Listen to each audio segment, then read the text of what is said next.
Good afternoon and welcome back to Preserving with Penny Pinching Sue. Today we're going to do something a little bit odd. I'm going to be preserving something that's already preserved.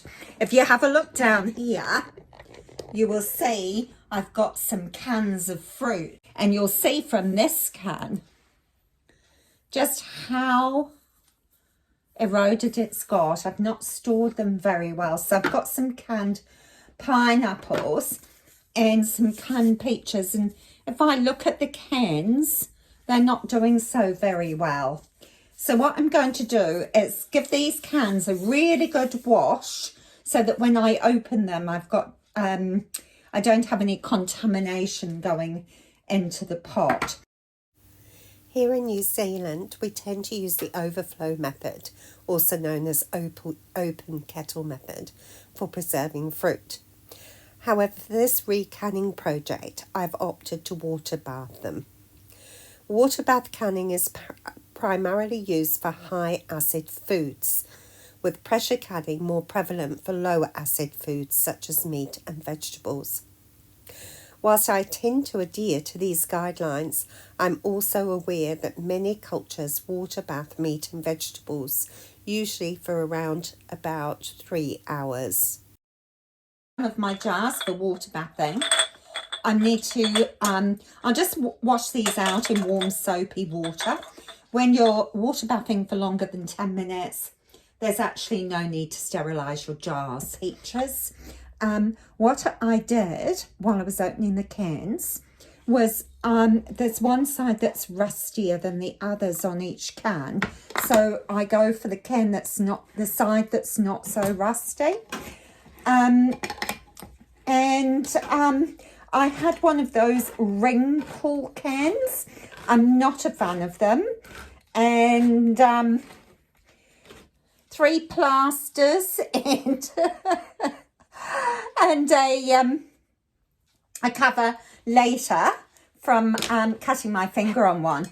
So it bled an awful lot, which is great because that means no risk of tetanus. So I'm happy about that. Okay, so I have got my trivet at the bottom of the pan and some of the jars with hot water in, heating them up. If you haven't got a trivet, just use an old cloth, a tea towel or something, folded up at the bottom. I am canning a double layer, but my pan isn't really tall enough to fully cover the jars, so I have chosen to can up to the shoulder of the jars like many European canners do. However, you may prefer to cover your jars fully with water. Fill the hot jars with hot fruit and syrup and have boiling water on hand in case more liquid is needed. Debubble and add more liquid to achieve a 1 centimetre or ½ inch headspace. Then wipe the rims using a clean damp cloth dipped in white vinegar. Place the lids firmly on the jars. There's no need to sterilise the jars or lids, but they do need to be washed and hot.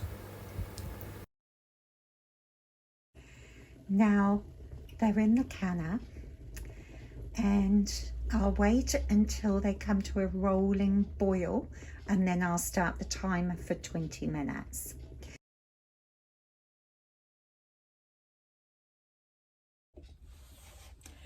Okay, our jars are ready to get back out of the canner, and I put them on a chopping board with a cloth on the top.